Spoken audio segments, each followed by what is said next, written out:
পৃথিবীর যে কোনো প্রান্তে কোনো মানুষ যখন মানুষকে কষ্ট দেয়, আঘাত করে, আল্লাহ ওই মানুষের সুখটা কেড়ে নেয়।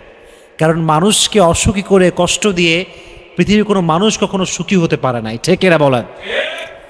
মানুষকে কষ্ট দেওয়া, কারো মন ভাঙা যদি ক্রাইম হতো, অপরাধ হতো, তাহলে আমার মনে হয় বাংলাদেশের কোটি কোটি মানুষের ফাঁসি হয়ে যেত, ঠিক না বলে?